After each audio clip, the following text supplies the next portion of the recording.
So the World Literacy Summit is a platform that is engaging many stakeholders that are interested in solving this problem of removing literacy from the world. And they're not just focusing on literacy in the sense of people learning to read, but on everything related to that topic, whether it's falling in love with reading, how can reading affect and impact my everyday life, how can the community itself be engaged. So I wanted to be here so I could meet with all these people, share my experience and my expertise from my organization, and to learn from others and to network so that we can solve the problems together. Because when all of us work together, we can create better solutions, more innovative and interdisciplinary and creative solutions than if each one is working by themselves. So it's a great place. It serves as a catalyst to make things happen. So it's really great to be here. So the big literacy challenges in Jordan are actually the big literacy challenges in Jordan is actually not literacy, because 99% of the children are actually literate. It's about literacy with comprehension.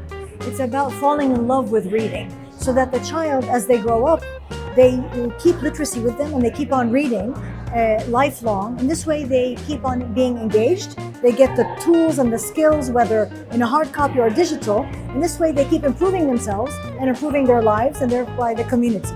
So that's the biggest challenge in Jordan. And we're not alone, by the way. Many countries around us in the region, in the Arab region, in the Middle East, or even around the world in developing countries, even in developed countries, there are certain sectors that though they may be able to read and write, they don't actually enjoy it to use it later on as a tool to make their lives better. And we have found the reason. So the reason that children don't enjoy reading is because they haven't been read to as children. As early as when the mother is pregnant, she should read to her child. And so we thought, okay, reading aloud is the key. How do you engage all parents to read aloud to their children? We thought, well, we could knock on everyone's door, but that's difficult.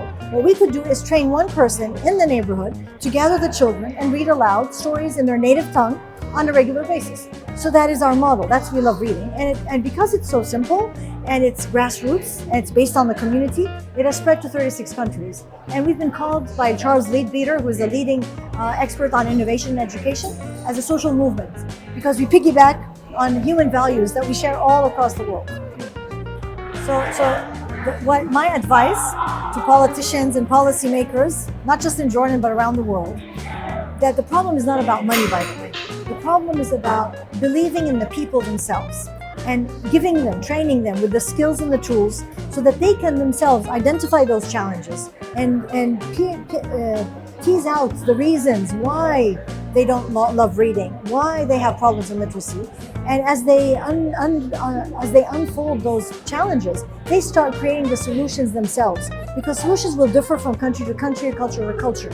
And so these people, if they start creating the solutions, those solutions will be sustainable because they were made by the people for the people. So what I encourage policymakers is to foster innovation and social entrepreneurship in the people and give them the tools and the skills and the support and the freedom to pursue that.